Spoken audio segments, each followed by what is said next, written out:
Storm Tracker 9 weather with Chief Meteorologist Justin Stapleton.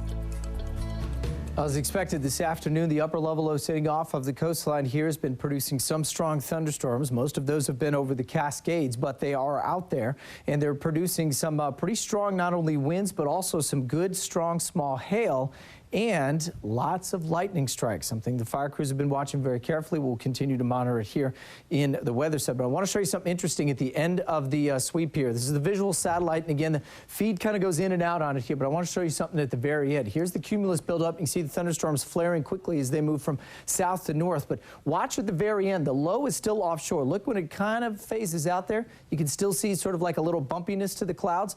That's still a lot of convective activity around the center of that low. So that tells me that it still has lots of juice or lots of pepper to it, meaning that it is likely going to continue to flare things up as we head towards tonight and likely tomorrow too once it starts to move inland and up into Washington. Lightning strikes that we saw earlier this afternoon, pretty intense across most of the Cascades. That includes central Oregon out to Bend and then southward as you move your way towards Gilchrist and then also all the way on down towards Crater Lake. Couple of stronger storms still in the southern half of 97 here. We're continuing to watch those drift northward. Again, all of these have the potential for good lightning strikes. A lot of what you're seeing here, too, isn't making it to the ground. Falling is what we call virga. That's the rain that evaporates before it hits the ground, or what we produce here called commonly dry thunderstorms, but they're still pretty dangerous. And the better news is we haven't seen any in some of the most affected areas down towards the Douglas complex in southern Douglas County.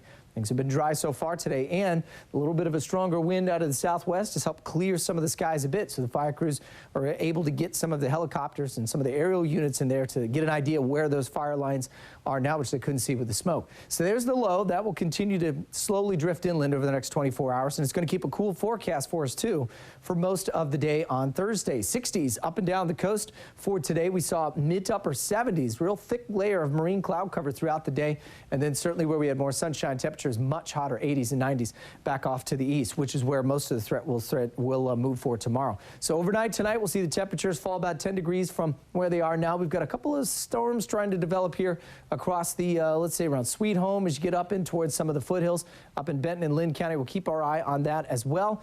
And then as we move into Thursday, we'll see that low shift inland should move the thunder threat a little further east and south, but it is going to keep the cooler air with us. So folks out to the Benton County Fair tonight or tomorrow will likely see a very refreshing break from the hot, dry conditions we saw most of July. So the Cascade thunderstorms will fire up again tomorrow. The coast will likely still see cloud cover for tomorrow, low 60s overall, and then we'll get back into the mid 60s. And as high pressure builds in, that'll bring back some afternoon sunshine. Slight chance for a thunderstorm by tomorrow afternoon. Otherwise, partly to mostly sunny skies in the Umpqua, and then it's back to hot and dry in low 90s as we go to next week.